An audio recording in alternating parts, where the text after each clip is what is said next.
পৃথিবীর নবম বৃহত্তম দেশ কাজাখস্তান।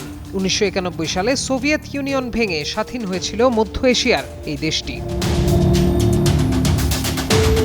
কাজাখস্তানের তেলের খনি পৃথিবীর সবচেয়ে বড় তেল খনির একটি। বাংলাদেশ সহ বিশ্বের বিভিন্ন দেশ এই দেশ থেকে তেল আমদানি করে। ইরান যুদ্ধে জ্বালানি সংকট মোকাবেলায় গত এপ্রিলে এই কাজাখস্তান থেকেই ১ লাখ টন পরিশোধিত ডিজেল আমদানি করেছে বাংলাদেশ। আয়তনের দিক দিয়ে বিশ্বের বৃহত্তম মুসলিম দেশটির দিকে বিশেষ নজর দিয়েছে তুরস্ক। কি হয়েছে? মিনিস্টার ফ্রিজ কিনে হাম্বা জিতেছে। মিনিস্টার ফ্রিজ কিনুন, হাম্বা জিতুন, আরো আছে আকর্ষণীয় উপহার। বর্তমানে দেশটিতে সফর করছেন তুর্কি প্রেসিডেন্ট রিসেপ তাইয়েপ এরদোগান। এই সফরে বিনিয়োগ, জ্বালানি, প্রতিরক্ষা, শিক্ষা এবং কাঠামো খাতে ১৩টি সমঝোতা স্মারক স্বাক্ষরিত হয়েছে।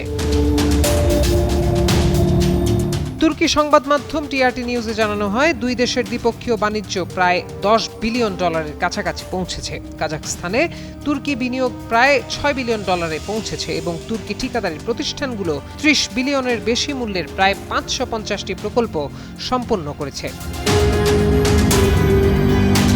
তুরস্কের সংবাদ মাধ্যম ইয়েনি সাফাক জানায়, দ্বিপক্ষীয় বাণিজ্যের নতুন লক্ষ্যমাত্রা $15 বিলিয়ন নির্ধারণ করেছে তুরস্ক ও কাজাখস্তান। ২০২৬ সালের জন্য আঙ্কারাকে বিশ্বের পর্যটন রাজধানী হিসেবে ঘোষণা করা হয়েছে।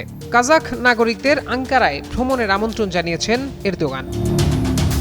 প্রত্যয় দাস, যুগান্তর নিউজ।